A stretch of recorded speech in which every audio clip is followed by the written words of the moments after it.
Welcome back to Odom Homestead. Today, it's all about the bananas, baby. Let me show you what type of bananas I'm growing in Zone 7, Tennessee. Yeah, let me show you. First one's up, we got the Musa Basjoo, which is Japanese fiber banana. Really like an ornamental banana, but hey, it's Zone 7. I can grow bananas, even if it's just for ornamental. Man, who think I'm not? Growing is my passion. What I usually do, see, I don't let them get overgrown, really. I usually keep them down to 2 leaves. These I hadn't been really paying too much attention to this year. The other ones I pretty much have. And these is the Musa Basjoo, which is Japanese fiber banana. Next up, we have Musa Acuminata. This is an ancient banana. It's where most domesticated bananas came from. It was domesticated over 77,000 years ago in Indonesia. It's mainly for subtropical climates, but I'm in Zone 7 and I'm growing it here. It usually dies back every year, but some other plant comes back, so I don't really know if this was going to be a good one for producing bananas in my zone, but it comes back every year. And you can see the redness of the leaves. What else has redness on their leaves of banana plant variety? Dwarf Cavendish. As you can see by the next one, is a Dwarf Cavendish. These mother plants die back every year, no matter if I protect them or not. Mother plants die back every year and they start shooting up a lot of pups.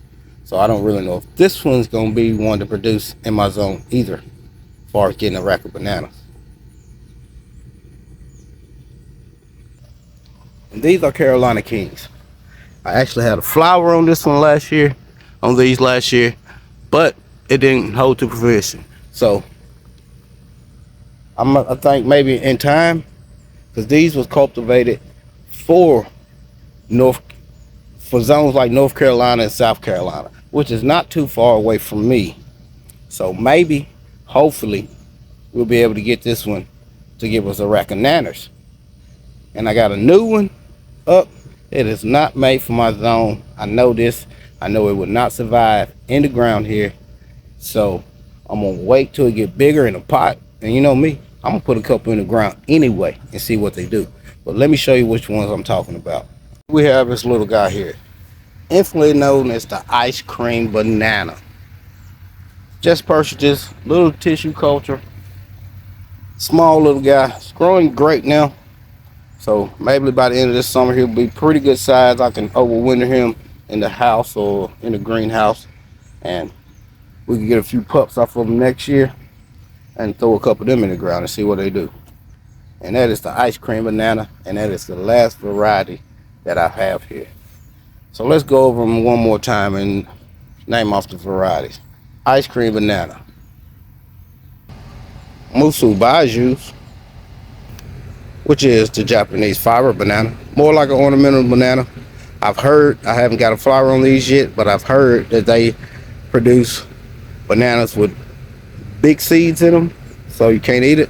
So we'll see. Maybe in due time I can get one of these to flower for me and hold a rack, and we'll see. And these are Musa Acuminata, which is an ancient banana from Indonesia, cultivated over 7,000 years ago. And the next one is this little Dwarf Cavendish, which was cultivated from Musa Acuminata. And then you got the one that most likely to give me some fruit, which will be them Carolina Kings, which was made specifically for North Carolina, South Carolina. So not that far away from them. So maybe, hopefully, we can get some nanners out of them. Thank y'all for tuning in. Once again, this is Odom Homestead down here in growing Zone 7B/7A, Tennessee. Y'all stay blessed.